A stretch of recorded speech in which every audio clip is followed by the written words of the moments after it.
दोस्तों, ये कहानी एक ऐसी सड़क की है जहां पर आए दिन एक्सीडेंट होते रहते हैं। मगर ये एक्सीडेंट नॉर्मल एक्सीडेंट नहीं होते, रहस्यमय तरीके से होते हैं। मतलब कभी भी वहां दो वाहन आपस में नहीं टकराए, केवल एक ही वाहन का एक्सीडेंट होता है, और वो भी रात में। तो चलिए दोस्तों, कहानी शुरू करते हैं। दोस्तों, मेरा नाम अमित है और मैं नया नया इस शहर में शिफ्ट हुआ था। इस शहर में मेरी एक फैक्ट्री में जॉब लगी थी। ये शहर काफ़ी बड़ा है और मेरा गांव भी शहर के नज़दीक ही था। इसी कारण यहाँ मेरे काफ़ी जान पहचान के लोग भी थे और मैंने अपने जानने वालों की मदद से यहाँ एक रूम भी ले लिया था।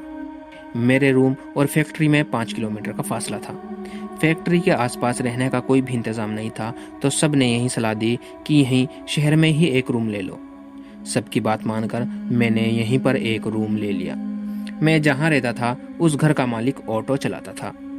उनको सब काका कहकर बुलाते थे।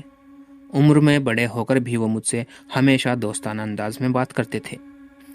वो मुझसे बेटे की तरह लगाव रखते थे। रोज मुझसे पूछते कि खाना खाया या नहीं, और भी सभी तरह की अच्छी बुरी बातें वो मुझसे करते थे। वो हमेशा देर रात तक ऑटो चलाते थे और सुबह भी जल्दी उठकर काम पे चले जाते थे। उनका घर बस इसी एक ऑटो की कमाई पे चलता था। इसके अलावा मैं और एक और किराएदार था, जिससे उनकी थोड़ी और कमाई हो जाती थी। वो देर रात तक ऑटो चलाकर कुछ ज्यादा पैसे कमाना चाहते थे, लेकिन उनको क्या पता था कि एक दिन उनका ये छोटा सा लालच उनकी जान ले लेगा। मुझे काका के यहाँ रहते हुए करीब 6 महीने हो गए थे। मेरा फैक्ट्री का काम भी ठीक ठाक चल रहा था। मैं जहाँ रहता था उसके पास एक हाईवे भी था और उस हाईवे पर एक चौराहा भी था। सबका कहना था कि उस चौराहे पर बहुत बार एक्सीडेंट से लोगों की जानें गई हैं, और वो भी रात में। और मैं भी फैक्ट्री से रात में ही आता था। मुझे भी काका ने आगाह किया था कि वहां से जरा ध्यान से आना। मैंने उनसे पूछ लिया कि काका ऐसा क्या है वहां, कुछ भूतों वोतों की बात है क्या? तो उन्होंने कहा हाँ, और मुझे बताया कि वहां जो पुल है, जब वो बन रहा था तो वो गिर गया था और उसके नीचे दबकर कई लोग मर गए थे। लोग कहते हैं कि अब वही लोग भूत बनकर यहाँ मौत का तांडव कर रहे हैं। ये सुनकर मैं घबरा गया। मुझे डरा हुआ देख काका बोले, अरे बेटा, तुम क्यों घबरा रहे हो? मैं इतने सालों से ऑटो चला रहा हूँ, मगर मुझे तो वहां आज तक कोई नहीं दिखाई दिया। हमारी बात हुए अभी कुछ ही दिन हुए थे कि उस चौराहे के पास फिर से एक एक्सीडेंट हो गया। सब लोग देखने गए तो मैं भी साथ में चला गया। वहां जाकर देखा तो कार वाला चौराहे से आगे जाके एक खंबे से जाके टकराया हुआ था। उसकी मौत वहीं पर हो गई थी। किसी को कुछ भी समझ में नहीं आ रहा था कि एक्सीडेंट कैसे हुआ। ये एक्सीडेंट रात को हुआ और रात को हाईवे बहुत ज्यादा चलता है और पूरी रात किसी को भी इस एक्सीडेंट के बारे में पता नहीं चला। सुबह को इस एक्सीडेंट के बारे में लोगों को पता चला। पुलिस उसकी लाश को वहां से उठाकर ले गई। उसके बाद सब लोग वापस आ गए। काका घर आने के बाद सबको यही कह रहे थे कि ये रोड एक्सीडेंट नहीं था, उस आदमी को भी उन भूतों ने ही मारा है। ऐसे ही दिन बीतते गए। मुझे अब यहाँ रहते हुए करीब साल भर हो गया था। मैं भूतों पे वैसे तो यकीन नहीं करता था, लेकिन सब लोग बोलते हैं तो मन ना चाहते हुए भी मानने को तैयार रहता है। मेरे दादा का कहना था कि आदमी का निडर होना अच्छी बात है, पर थोड़ा सा डर भी तो होना चाहिए। डर से इंसान आने वाले खतरे के लिए तैयार होता है। अचानक आया हुआ खतरा निडर आदमी संभाल नहीं पाता और दुर्घटना हो जाती है। मुझे जब भी कभी रात को अकेले में कहीं सुनसान जगह जाना होता, तो मैं दादाजी की ये बात हमेशा अपने मन में रखता था। जब ये किस्सा मेरे साथ हुआ, उसके बाद से तो मैं बहुत डर गया था। वो बारिश की अंधेरी रात थी, शायद अमावस्या थी। बाहर बहुत अंधेरा था। घने बादलों की वजह से रात और भी काली लग रही थी। मैं करीब रात के 12:30 बजे उस चौराहे पे उतरा। मुझे मेरी फैक्ट्री की बस छोड़ के आगे चली गई थी। क्योंकि आज फैक्ट्री में शटडाउन था, इसलिए सभी ने ओवर टाइम किया था। मुझे कुछ काम नहीं था, मगर फैक्ट्री एक दो लोगों के लिए अलग से गाड़ी नहीं भेज सकती थी, तो मुझे भी बेवजह वहीं बिठा के रखा था।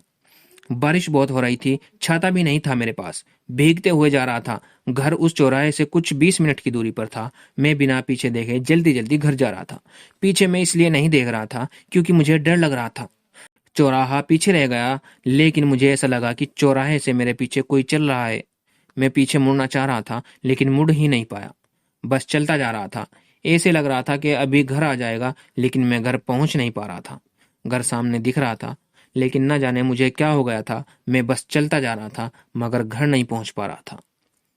मुझे समझ में आ रहा था कि कुछ तो गड़बड़ है, लेकिन मैं इससे बाहर नहीं निकल पा रहा था।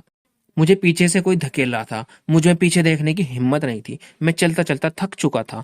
अब मुझसे चला भी नहीं जा रहा था। वो मुझे पीछे की तरफ खींच रहा था और मैं डर के मारे आगे की तरफ भागने की कोशिश कर रहा था। अचानक एक ट्रॉली वाला मेरे पास से हॉर्न मारते हुए निकला। मुझे ऐसा लगा जैसे मैं सपने से जाग गया। बारिश भी रुक गई थी और मैं एक जगह रुक गया। अब मेरे पास कोई आहट नहीं हो रही थी। घड़ी देखी तो सुबह के 4 बज रहे थे। मैं अब और नहीं चलना चाहता था। वहीं बैठ गया, सुबह का इंतजार करने लगा।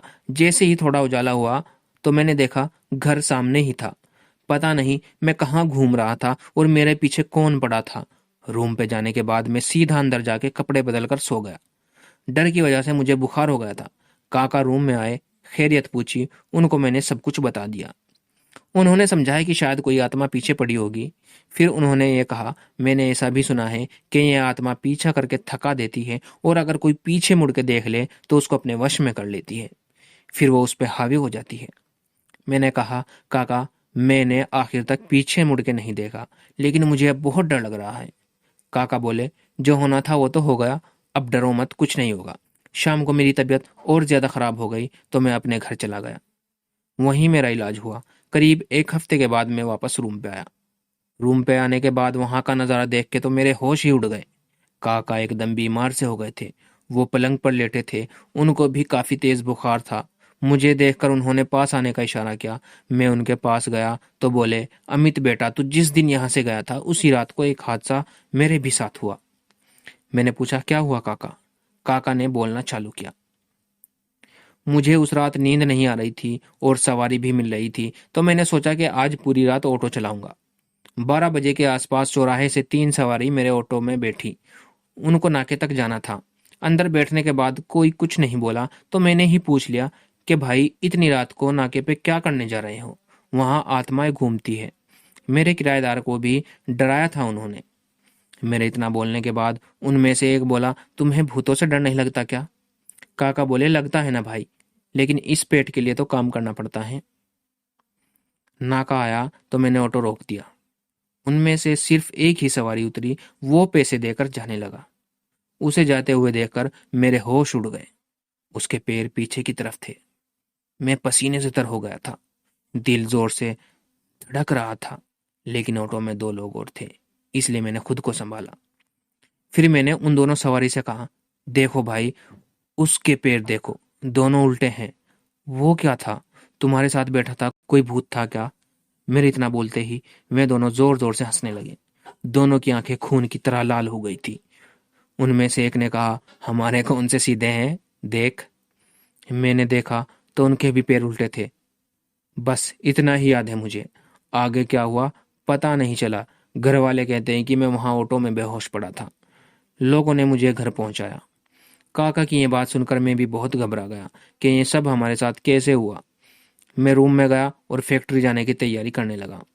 आज भी मुझे रात होने वाली थी। डर तो लग रहा था, लेकिन काम था तो करना ही था। मैं काका से मिलके चला गया और फिर उस दिन के बाद से काका कभी भी ठीक नहीं हुए। बुखार कम ही नहीं हुआ। डर के मारे वो अंदर से टूट गए थे। कुछ दिनों बाद उनका खाना पीना भी बंद हो गया। और फिर एक दिन जब मैं फैक्ट्री से वापस आया तो काका हम सबको छोड़ के चले गए थे। घर वालों का रो रो कर बुरा हाल था। काका के जाने के बाद मुझे भी वहां कुछ भी अच्छा नहीं लग रहा था और डर भी लग रहा था। इसीलिए मैंने वो नौकरी छोड़ दी और अपने घर आ गया। दोस्तों, अगर आपको ये कहानी पसंद आई है तो वीडियो को लाइक कीजिए, चैनल को सब्सक्राइब कीजिए और आने वाली नई कहानियों की नोटिफिकेशन पाने के लिए बेल आइकन को दबाइए।